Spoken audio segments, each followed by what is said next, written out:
In movies, the 1% are often portrayed as evil, money-hungry, and out to conquer as much of the world as they can.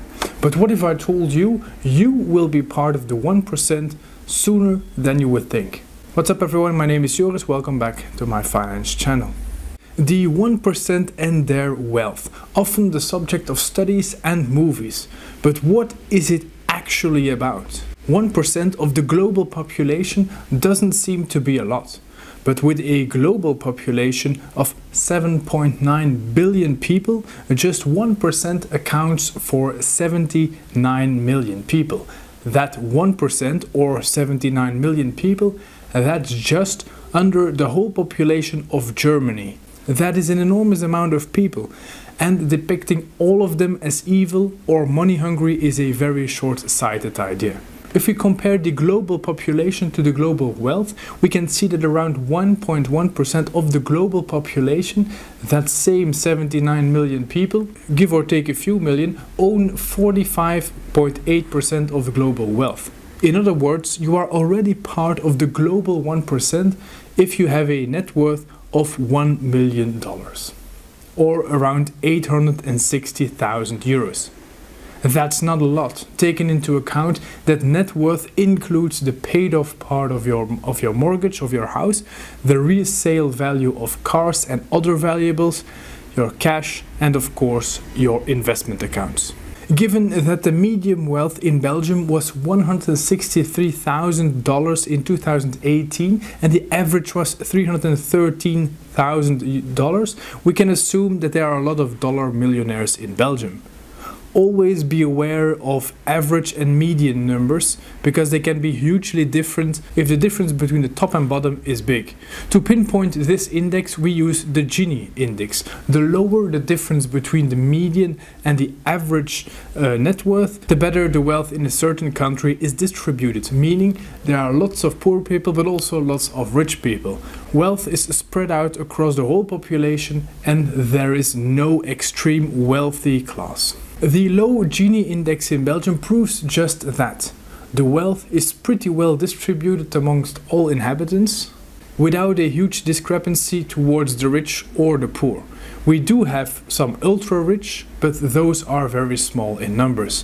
In terms of wealth distribution, Belgium also scores one of the best in the whole world, with an index, a Gini index of around 27. As said before, the lower this index, the better. The United States of America score 41.1 on the same index, which is caused by all the billionaires who earn so incredibly much more than the poorer classes. Again, luckily in Belgium we can be proud to be average, whereas in other countries the wealth is distributed badly and the 1 to 10% own most of the wealth. In Belgium, on the other hand, the top 10% only own around half. We are not doing too bad with our distribution, and that is why we are considered an overall rich country.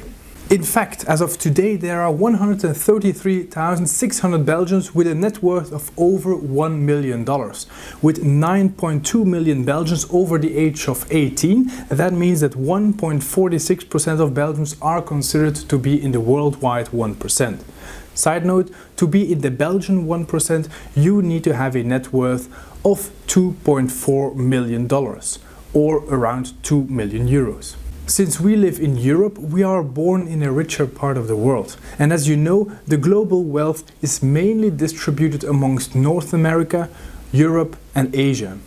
Other parts of the world don't contribute too much to the global wealth, and thus they are not considered as wealthy countries. But it's not because a country is considered rich, its inhabitants are too.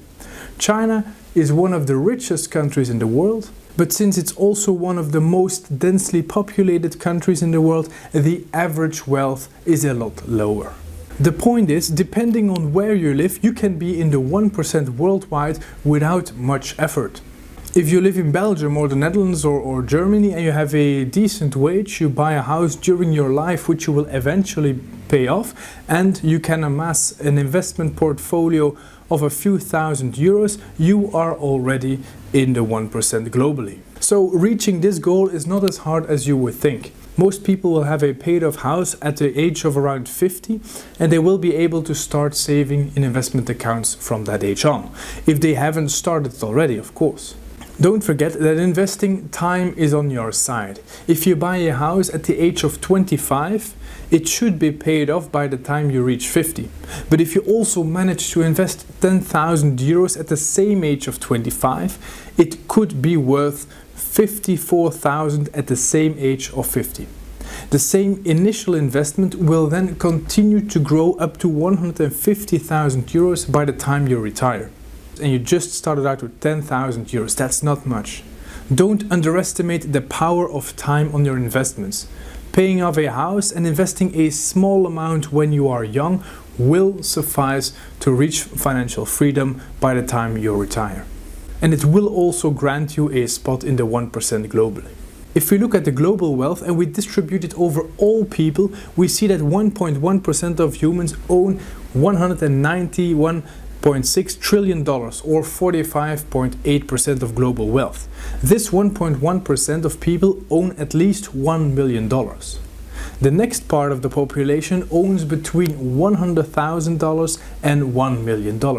They account for 11.1% of global population, and they own 39.1% of the global wealth, or $163.9 trillion. People with a net worth of $10,000 to $100,000 account for 32.8% of the population, owning 13.7% or $57.3 trillion. The bottom 55% of the population, or over half of the population, will have less than $10,000 to their name. They own 1.3% of the world, or $5.5 trillion. The graph on the right shows us the same data from 1 year before, so the percentages are slightly different, but it shows us the huge difference between the rich and the poor. Everyone with a net worth of $100,000 or more contributes to owning 83.9% of the world. $100,000 is not a lot, and it's one of the first steps of your financial journey. These numbers are huge, but they get ridiculous if we look at the ultra-rich in this world. The Elon Musks, the Jeff Bezos, the Bill Gates of this world, they own 6.2% of the whole world. And it's only a population of a mere 0.002% of the worldwide population. 158,000 people with a net worth of over $30 million, they own 1/16 of the world. A feat that most of us will never achieve. But I think you should at least aim for being in the 1%. Being in the 1% worldwide will grant you a slightly above average lifestyle here in Belgium, here in Europe, so it's more of a necessity really. So drop the bad connotation that comes with the 1% and place it again on the top 0.01%. And then try to get in the 1% yourself. Being in the 1% worldwide is just being over average in the Western world. So be careful with statements like that. Now, coming out of the pandemic, there's also a huge discrepancy between the rich world and the poor world. It already starts at the vaccination programs. The richer countries have had vaccinations to spare, and we've got vaccinated once, twice, or even 3 times already, while the poorer countries, the poorer world, didn't even get their first vaccination, or they didn't want to get it. A lot of supply chains will also be damaged due to the gravity of the pandemic that still rages in the poorer countries where there weren't any vaccinations.